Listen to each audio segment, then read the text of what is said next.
Hi everyone, my name is Gretchen Stearns. I'm the social worker with the Fertility Center at MGH. I'm so happy that you are joining me for this. I thank you so much for taking the time out of your day and certainly for pausing any binge-worthy TV shows that you are currently watching. So thank you for participating in this. I also want to give my thanks to the fertility team for inviting me to take part in this webinar series that we're producing for you during this pause in treatment and during the pandemic. So happy to bring all of this to you. So today we're going to be talking about stress and resiliency during fertility treatment. So I have packed these slides full of information in the hopes that not only will it be helpful for you to see during this webinar, but also to refer back to, because we are going to be recording this. So it will be accessible on our Instagram page, I believe. So you will be able to access this at a later time. And not only is this helpful during treatment, but a lot of this is very applicable to utilize right now, given the pandemic and the pause on treatment for so many people. So happy that this can be accessible and available to you. For anyone who joins us later, I will be available to answer questions. So feel free to use the chat feature featured in Zoom, and I will get to those at the end of the presentation. So here we go. I'm gonna just stop the video so you'll just hear my voice so we can focus on the slides. All right, stress and resiliency during fertility treatment.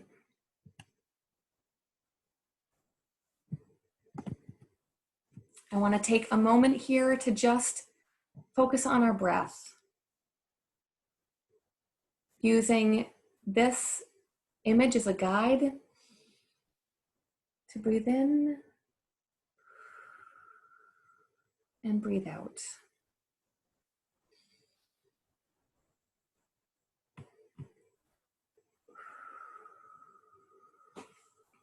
I feel like breath work can be so helpful, and I'll talk more about how to utilize this for stress reduction.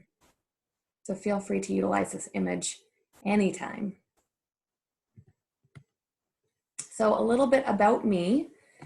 So I am a social worker with the practice here. I provide emotional support, validation, and reflective listening. I assess coping skills and work toward developing healthier, sustainable coping skills if that's of need. I teach the relaxation response, so much like that breathing exercise or things like muscle relaxation.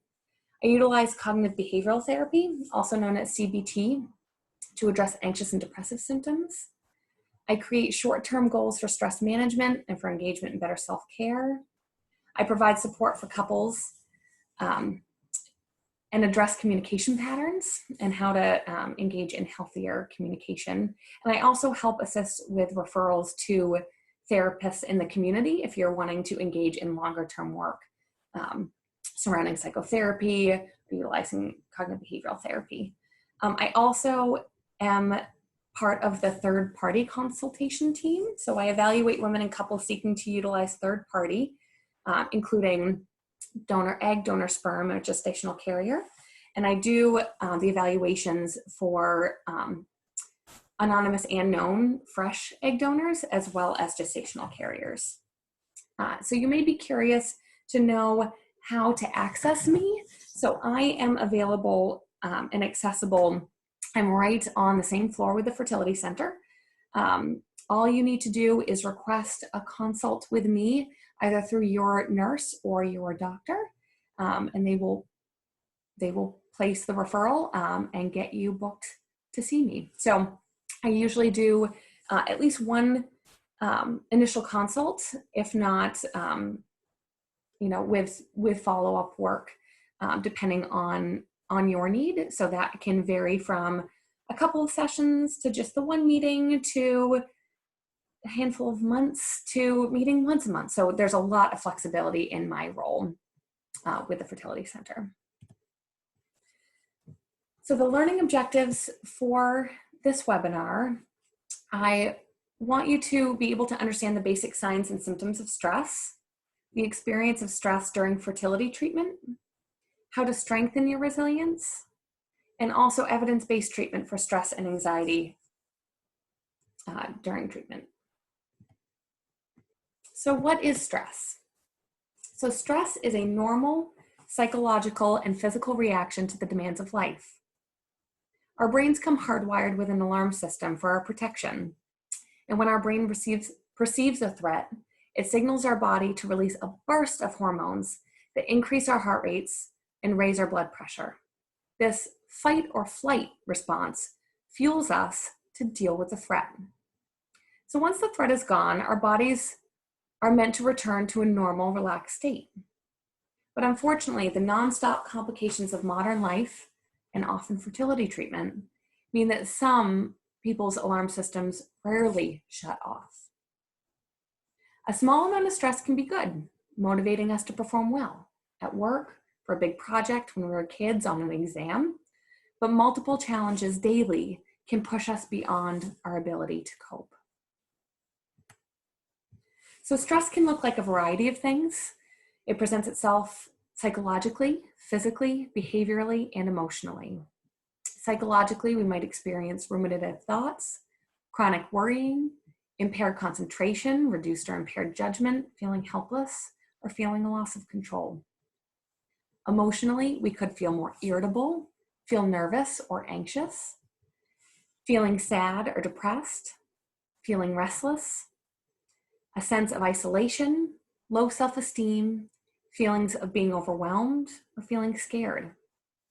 Physical symptoms can include a faster heartbeat, physical tension, dizziness, tearfulness, difficulty concentrating or focusing, headaches and muscle aches, and fatigue.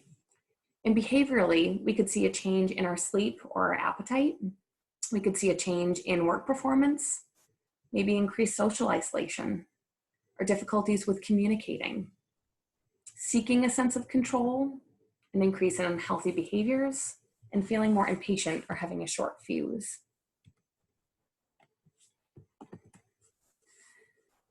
So research shows that infertility has a profound impact on women's mental health. It's psychologically threatening, it's emotionally stressful, it's economically expensive, and often physically painful. Women with pre-existing histories of depression and anxiety may find themselves with worsening symptoms. And women without a pre-existing diagnosis of anxiety find the process to be an emotional roller coaster of guilt, anger, hopelessness, and disappointment. And the more physically and emotionally demanding and intrusive treatments become, the higher the reported symptoms of anxiety and depression. So with the roller coaster of hormones, hope, and disappointment, it forms a breeding ground for worry, making stress nearly universal to the treatment process. So infertility can impact how you're feeling about yourself, your marital or intimate relationships, and your relationship with others, causing distress and isolation. If you have a partner while going through fertility treatment, it means that you have another person with their own wants, needs, and stressors during this process. So it's important to prioritize communication with your partner. Discuss ahead of time your hopes and expectations for each other during the cycle. Whether you want to be together at appointments, whether you want to be together on the day of the pregnancy test, or when you're expecting a call from your doctor. It's important to talk to your partner about your feelings and your needs. And it's important to know your own and your partner's styles for dealing with stress and knowing what has helped in the past. It's not unusual for each member of a couple to react differently to stress. And it could even be helpful to set a limited amount of time to talk about treatment, such as maybe 20 minutes a day or so, and then putting aside fertility talk. So give time to your relationship outside of IVF, making it a weekly date night, or even a quick walk around the block, or quiet time to talk at dinner, talk about your day, talk about other things outside of fertility treatment. And very importantly, allow your partner to feel and cope differently. Learning to accept differences in the way each of you handles and deals with your feelings can reduce conflict.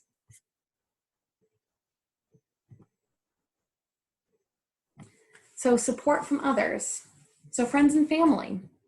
Decide in advance who you will want to tell about your infertility journey by identifying who will give you the support that you need. Some patients often tell me that they wish that they had not shared so much at the beginning of their treatment to then have to follow up with questions and answers, while others really wish that they had a person outside of their treatment experience, so outside of their partner, to talk about it with.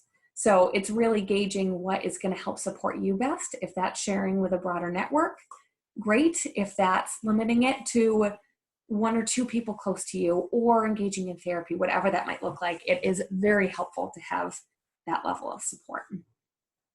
So you can even designate a friend or family member as a spokesperson who will let others know when you're ready what's going on. So filling them in on the details that they might be wanting to know that you just don't have the energy to share. Understand that you can also talk about your situation without going into details. And it's important, so important to be able to tell others how they can support you. So often with patients, they feel very frustrated with their support network as they're going through fertility treatment, because sometimes people with the best of intentions don't say the right thing or don't say anything. And I think as you figure out what is going to best help you, whether that's language that would be helpful for them to use or a certain thing that they can do or way that they can ask, as you figure that out, it's really helpful to communicate that to your loved ones so they can best support you in the way that you need and want to be supported. And there are also support groups. So infertility stress and worry is normal, and you certainly don't have to bear it alone. So you can look outside your support network and find others that have gone through the same thing. So consider joining an IVF support group. I cannot say enough good things about Resolve New England. They are absolutely wonderful and have a variety of support groups available, which are right now currently all being done virtually. So I will share that contact at the end of this presentation so you have that. So building your resilience. Engaging in stress management, such as self-care, relaxation techniques, and therapy can provide you with a range of tools that help to reset your body's alarm system. It helps you develop healthy coping tools that ultimately help your mind and body adapt, thus building your resilience. So right now I'm going to launch into a couple of cognitive behavioral therapy light techniques and then talk more about some treatment interventions. But here are just some concrete things to just give you some food for thought. So identifying your stressors and coping mechanisms can help increase your self-awareness. So each person experiences stress in a different way. So it's helpful to identify where yours may come from. For some, it could be just getting to the clinic in the morning for monitoring. For others, it's injections. Anticipating ahead where your stressors may come from will help you develop coping strategies. So try to anticipate problem areas. Plan for and expect possible changes as well as difficult times during your cycle, such as the waiting period after transfer and the day you'll get your results. Expect the unexpected. Changes are frequently made in a cycle because everyone's unique medical situation is different. And there are possibilities for difficulty at every step of the cycle, from a poor response to medication to no fertilization after retrieval. So important to reframe your thinking. So fertility treatment is a journey of routines taken one day and one step of the process at a time. Worries and anxiety and, quote, should-haves are a normal part of this journey. It's important to find ways then to lessen their impact on your life and reframe worry into a more positive and productive experience. And you're thinking easier said than done. And I know this is a packed slide, but helpful to have at hand to be looking over and kind of just absorb right now. So decide what you have control over and what you don't. Think about how you manage your other daily life challenges at home, at work, and with family and friends. You do have control over the choices you make in your daily life, while how the treatment course progresses is usually out of your hands. Remember your life outside of fertility treatment. So it's easy to get swept up in the process, that the quest to conceive becomes your sole focus. What do you like doing before treatment? What self-care did you engage in? Did you like to read? Did you paint? Did you walk? Listen to music, go to concerts? Do it. What in your life is going well? Do you have good friends? Do you have a good partner? A job that you like? Focusing on those good areas in your life doesn't mean that getting pregnant isn't a priority. It simply helps to balance out your attention and lower stress while you're undergoing treatment. Try to stay away from worst case scenarios. So of course, it is impossible to predict the future, but what good does imagining the worst do? If you find yourself playing out negative scenes from the future, try visualizing a positive scene. Imagine your embryos as they implant.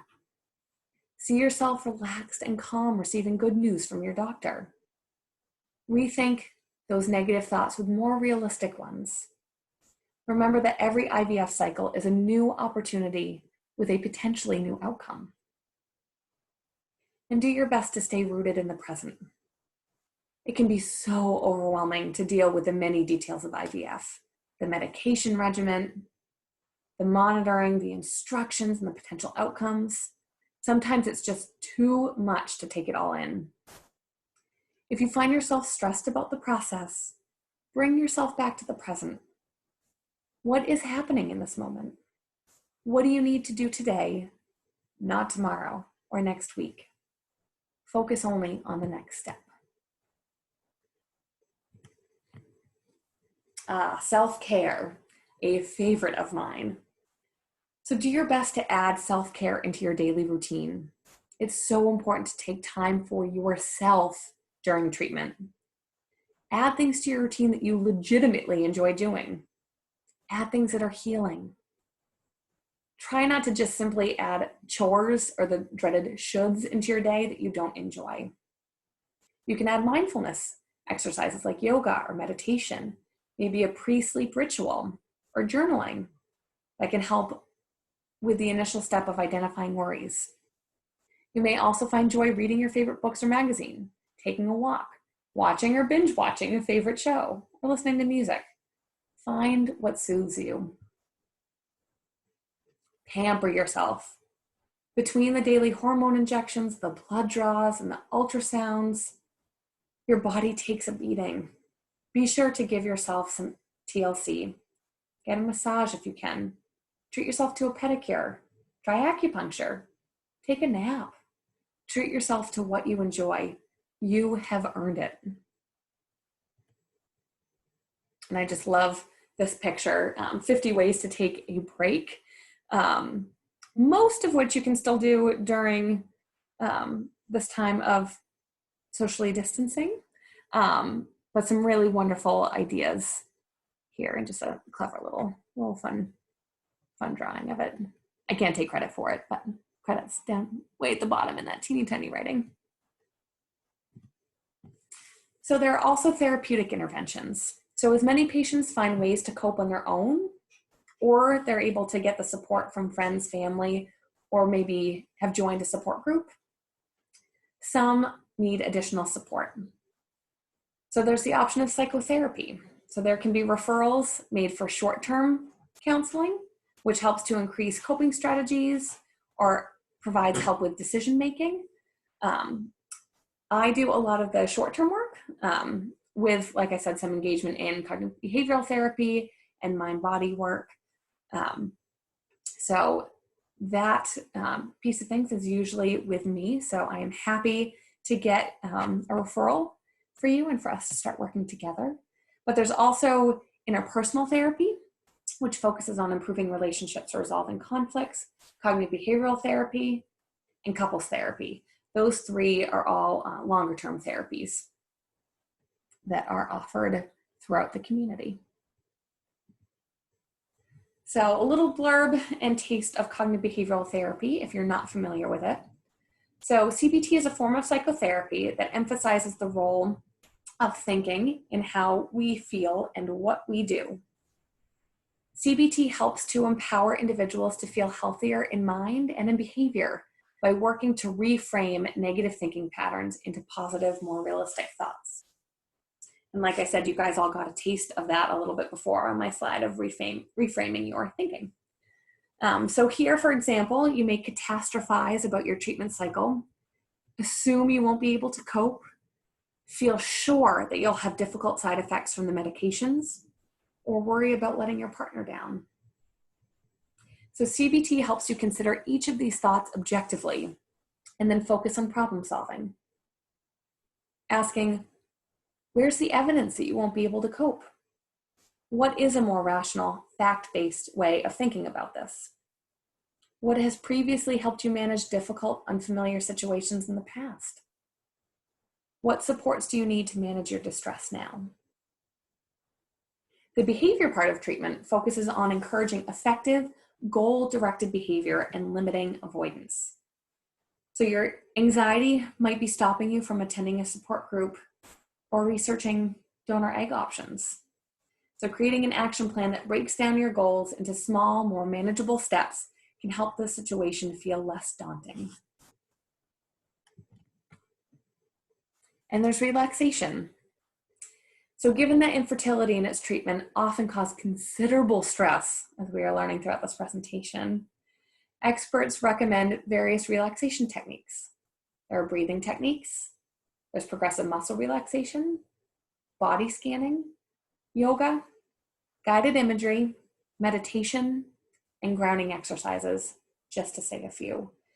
There are some wonderful YouTube videos for all of these, especially for the guided imagery, for body scanning, for progressive muscle relaxation, that are all super helpful to have that voice to guide you through. I also do a lot of teaching of these as well, so if you're interested in that, I am happy to guide you through that as well. So mindfulness can be summed up as the practice and state of being aware of our thoughts, our feelings, and emotions on a continuous basis. It can be helpful for those suffering from harmful automatic thoughts to disengage from negative rumination by helping them stay firmly grounded in the present. So studies have found mindfulness-based therapies to be effective treatments for managing stress symptoms.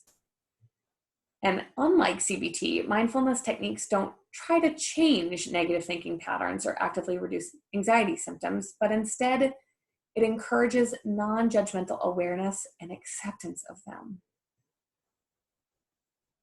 So for example, when you're caught up in the overwhelming panic and distress of a negative pregnancy test, try and focus on what the experience feels like. Where in your body does it feel strongest? What does it feel like? Notice your thoughts. Say each of them out loud.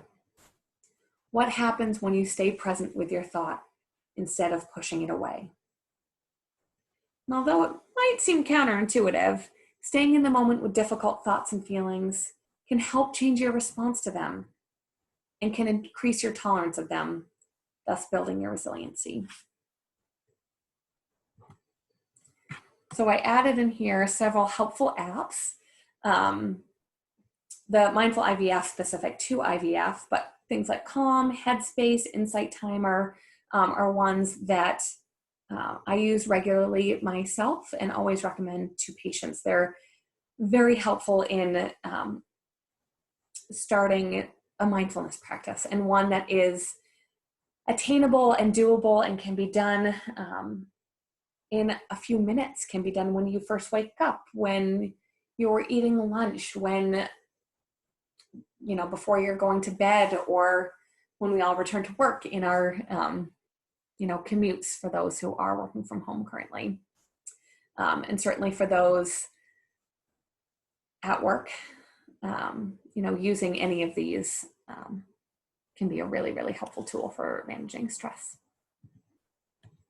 So some helpful resources that I started to identify at the beginning, but there's American Society for Reproductive Medicine, ASRM, a wonderful, wonderful organization that has just a ton of information and resources. And then, as I mentioned, Resolve. So also a ton of information, great resources, and fantastic support groups. So Resolve New England, and actually I should have added it on there, but resolvenewengland.org is for our local New England chapter, with lots of support groups available in the Boston and greater Boston area. So I definitely recommend you checking those out. My cited sources for all this wonderful information. So I'm grateful for all those wonderful authors and clinics for providing us with all of this research and data that I could show you guys today. And that is the end. So if you want to use the chat feature on this to ask any questions, feel free to do that. Opening up the chat right now. I will stop sharing my screen. There we go. So I am there. Hello. So feel free to type in any questions. I can answer those.